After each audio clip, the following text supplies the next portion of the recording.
विष्णु का सबसे बड़ा भक्त ही बना उनका सबसे बड़ा दुश्मन नरसिम्हा। रंगों का त्योहार होली हम बड़ी ही खुशी और उत्साह से हर साल मनाते हैं। कहा जाता है कि विष्णु अवतार नरसिंह द्वारा राक्षस हिरण्यकश्यप के संहार करने के दिन को होली के रूप में मनाया जाता है। लेकिन क्या सब ये जानते हैं कि हिरण्यकश्यप भगवान विष्णु का सबसे बड़ा दुश्मन था? वो असल में उनका बहुत बड़ा भक्त था। जी हां, भगवत पुराण के अनुसार विष्णु भगवान के आवास स्थान बैकुंठ के 2 द्वारपाल थे, जिनका नाम जय और विजय था। वे भगवान विष्णु के बहुत बड़े भक्त थे और हरदम उन्हीं की सेवा में लगे रहते थे। फिर एक दिन जब विष्णु जी अंदर विश्राम के लिए गए तो उनसे मिलने ब्रह्मदेव की सोच से जन्मे उनके 4 पुत्र, जिन्हें 4 कुमार भी कहा जाता था, सनक, सनंदन, सनातन और सनत कुमार आए। वे चारों अपने कड़े तप के कारण दीर्घायु होने के बावजूद भी छोटे ही लगते थे, जिस कारण जब वे चारों कुमार विष्णु भगवान के दर्शन के लिए आए तो जय और विजय ने उन्हें बच्चा समझकर अंदर नहीं जाने दिया। ये देख चारों कुमारों को बहुत गुस्सा आया और उन्होंने जय और विजय को श्राप दिया कि उन दोनों को अपना देवत्व त्याग कर मृत्युलोक अर्थात धरती पर वास करना होगा। ये सुनते ही जय और विजय दुख से रोने लगे और विष्णु भगवान को पुकारने लगे और उनसे चारों कुमारों द्वारा दिए श्राप को लौटाने को कहा। जिस पर विष्णु जी बोले, मैं 4 कुमारों का श्राप तो नहीं लौटा सकता, लेकिन तुम्हें 2 विकल्प दे सकता हूं कि या तो तुम धरती पर 7 जन्म मेरे भक्त बनकर रहो या फिर 3 जन्म मेरे दुश्मन बनकर। ये सुनते ही जय और विजय ने 3 जन्म विष्णु के दुश्मन बनने का विकल्प चुना, ताकि उन्हें विष्णु से ज्यादा समय तक दूर न रहना पड़े। विष्णु भगवान ने उनकी भक्ति देख उनका संहार करने का वचन दिया, जिसके बाद जय और विजय का धरती पर जन्म हुआ। उनका पहला जन्म कृता युग में दिति और कश्यप के पुत्रों हिरण्याक्ष और हिरण्यकश्यप के रूप में हुआ था। हिरण्याक्ष को भगवान विष्णु ने वराह अवतार लेकर मुक्ति दी, जिससे उसका भाई हिरण्यकश्यप बहुत क्रोधित हुआ और उसने असुरों का नेतृत्व किया। हिरण्यकश्यप बस किसी भी तरह अपने सबसे बड़े शत्रु विष्णु से बदला लेना चाहता था। हिरण्यकश्यप को विष्णु से इतनी नफरत थी कि उसने अपने राज्य में उनकी पूजा करना ही बंद करवा दिया और जो भी विष्णु की पूजा करता वो उसे कारागार में डाल देता। फिर उसने विष्णु को हराने के लिए ब्रह्मा भगवान का तप कर अमर होने का वरदान प्राप्त करने की सोची और उसने ऐसा ही किया। वो कई वर्षों के लिए कड़े तप में लीन हो गया, जिससे ब्रह्मदेव खुश होकर उसे वरदान देने के लिए उसके सामने आए और उससे उसकी इच्छा पूछी, जिस पर हिरण्यकश्यप ने अमर होने का वरदान मांगा। ये सुनकर ब्रह्मदेव ने मना करते हुए दूसरा वरदान मांगने को कहा। ब्रह्मदेव के मना करने पर हिरण्यकश्यप ने बहुत सोचा और अपने लिए एक नया वर मांगा कि उसे कोई भी इंसान या जानवर ना मार सके, ना ही वो धरती पर मर सके, ना ही आकाश में, ना ही दिन में और ना ही रात में, ना ही किसी देव के द्वारा, ना ही किसी असुर के, ना ही किसी भी शस्त्र या औजार से। जिस पर ब्रह्मदेव ने उसे उसका मनवांछित वर दे दिया। जिस समय हिरण्यकश्यप तप करने के लिए गया हुआ था, उस समय इंद्र ने डरकर उसके राज्य पर हमला कर दिया और उसकी गर्भवती पत्नी कयाधु को अगवा कर अपने साथ ले जाने लगा। तभी नारद मुनि ने उसे रोका और कयाधु को अपने आश्रम ले गए, जहां कयाधु दिन भर भगवान विष्णु की कथाएं सुनती। इसी कारण उसके गर्भ में पल रहा शिशु प्रहलाद भी विष्णु का भक्त बना।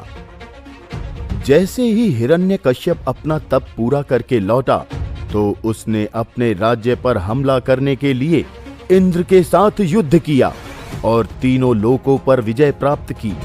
उसके बाद अपनी पत्नी कयाधु और पुत्र प्रहलाद को अपने राज्य ले आया। कुछ ही समय में उसे ज्ञात हो गया कि उसका पुत्र प्रहलाद उसके सबसे बड़े शत्रु विष्णु का भक्त है। उसने प्रहलाद को विष्णु की पूजा करने से मना किया और बहुत ही अहंकार के साथ कहा, मैं सबसे शक्तिशाली हूं, वो विष्णु तो छल करता है।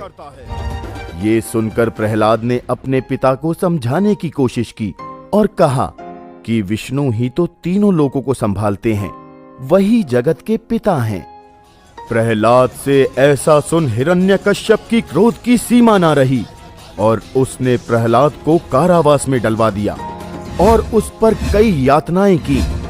हर मुमकिन प्रयास किया कि उसका पुत्र प्रहलाद विष्णु को त्याग दे और ऐसा ना होने पर उसे मारने के भी कई प्रयास करे, लेकिन भगवान विष्णु के आशीर्वाद से प्रहलाद को थोड़ी भी हानि नहीं पहुंचा सका। तब उसने अपनी बहन होलिका को बुलाया। होलिका को ब्रह्मदेव से वरदान प्राप्त था कि वो आग से जल नहीं सकती, इसलिए उसने अपने भाई हिरण्यकश्यप की चिंता को दूर करने के लिए एक उपाय सुझाया। उसने कहा, भैया, मैं प्रहलाद को अपनी गोद में लेकर चिता पर बैठ जाऊंगी। मुझे तो ब्रह्मदेव का वरदान प्राप्त है, लेकिन वो नन्हा प्रहलाद आग की लपटों में जलकर भस्म हो जाएगा। और उन्होंने ऐसा ही किया। शाम के समय होलिका नन्हे प्रहलाद को अपनी गोद में लेकर जलती चिता पर बैठ गई, लेकिन प्रहलाद जरा भी नहीं डरा।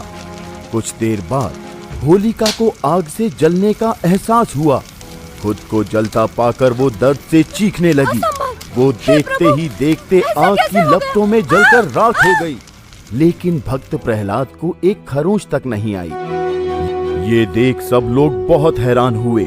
हिरण्यकश्यप अपनी बहन होलिका को जलता देख बहुत निराश हुआ और रोष में आकर अगले दिन अपनी सभा में प्रहलाद से बोला, मैं तीनों लोकों का स्वामी हूँ। अगर मेरे सिवा कोई भगवान है तो वो कहाँ है?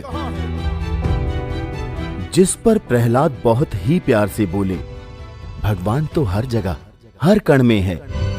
ये सुनते ही हिरण्यकश्यप हंसने लगा और बोला, हर कण में मतलब इस खंबे में भी? और अपनी गदा उठाकर खंबे को तोड़ने लगा। जैसे ही उसने खंबे पर वार किया, वैसे ही एक सिंह की दहाड़ने की इतनी तेज आवाज आई कि पूरी सभा का दिल उसकी दहाड़ से डरकर कांपने लगा। तभी भगवान नरसिंह खंबे को पूरी तरह तोड़कर उसमें से बाहर आ गए। उनका चेहरा एक सिंह का था, लेकिन शरीर एक नर का था। उनकी दहाड़ सुन और उनके इस रूप को देख हिरण्यकश्यप डर से पसीने पसीने हो गया। भगवान नरसिंह ने हिरण्यकश्यप को अपनी गोद में उठा लिया और सिंहासन के नजदीक चबूतरे पर बैठकर, दुष्ट हिरण्यकश्यप, तेरी मृत्यु मेरे ही हाथों होगी। तेरे वरदान के अनुसार ना ही मैं नर हूँ, ना ही कोई जानवर, ना ही अभी दिन का समय है और ना ही रात हुई है, ना ही हम घर के भीतर हैं, ना ही घर के बाहर, और ना ही तू जमीन पर है, ना ही आकाश में, बल्कि मेरे पैरों पर लेटा हुआ है। और मैं तुझे किसी शस्त्र या अस्त्र से नहीं, बल्कि अपने इन नाखूनों से मारूंगा। ये कहते ही नरसिंह भगवान ने अपने नाखूनों से अपनी गोद में लेटे हिरण्यकश्यप की छाती को चीरकर दुष्ट हिरण्यकश्यप का वध करने के बाद भी नरसिंह भगवान का क्रोध शांत नहीं हुआ और वो हर राक्षस का अंत करने निकल पड़े। सबने उन्हें शांत करने की बहुत कोशिश की, लेकिन नरसिंह के क्रोध से सब थर-थर कांप रहे थे। फिर ब्रह्मदेव के सुझाव पर लक्ष्मी माँ ने भक्त प्रहलाद को उनके सामने खड़ा कर दिया। जैसे ही उन्होंने अपने भक्त को देखा, उनका गुस्सा बिल्कुल शांत हो गया और फिर सभी देवी देवताओं ने मिलकर नरसिंह अवतार की पूजा की, साथ ही रंगों से खेलकर होली के इस त्योहार का स्वागत किया। तभी से इस दिन को बुराई पर अच्छाई की जीत का विजय मार्ग होलिका दहन करके बड़े ही हर्षो उल्लास से मनाया जाता